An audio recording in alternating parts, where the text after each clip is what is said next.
व्याज वठण व्याज खाइण भी कबीरो गुनाह है। इब्न माजा में हदीस है, नबी अकरम सल्लल्लाहु अलैहि वसल्लम फरमायो त जंहिं क़ौम में व्याज घणो थींदो त उन्हनि में जुनून चरियाई घणी थींदी। जंहिं क़ौम में ज़िना घणी थींदी उन में मौत मारो घणो थींदो। जा क़ौम माप तौर में खोट कंदी उन्हनि तां मींहुं वसण बंदि थी वेंदी। इब्न माजा में आए पाण करीम सल्लल्लाहु अलैहि वसल्लम जन फरमायो, अर्रिबा सबऊन हुबा ऐसरो हा अयन के हर रजुल उम्मुहु। ज़िना जा 70 गुनाह आहिनि, उन्हनि मां नंढो ई आहे जीअं को माण्हू माउ सां निकाह करे। बचो बचो गुनाहनि खां बचो, बेफ़रमानियुनि खां बचो।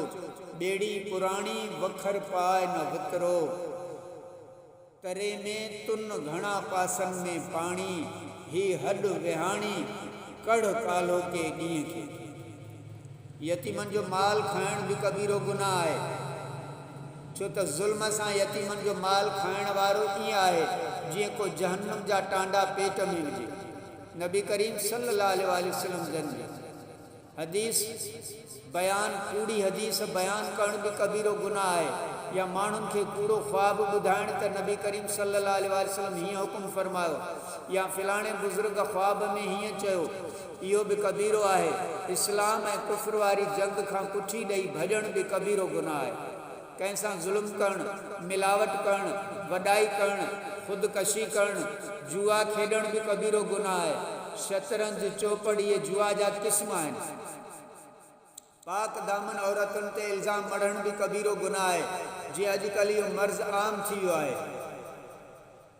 चोरी करण कबीरो गुनाह आहे। चोरी करण वारो चोरीअ जे वक़्तु बेईमान बणिजी वञे थो। सुहिणे नबी करीम सल्लल्लाहु अलैहि वसल्लम जन फरमायो, वला युसरिक़ु सारिक़ु हीन यसरिक़ु व हुव मुअमिनुन। ऐं चोरी कंदड़ जंहिं महिल चोरी करे थो हालांकि उहो मोमिन आहे, पर चोरी करण वक़्तु उहो बेईमान बणिजी वञे थो।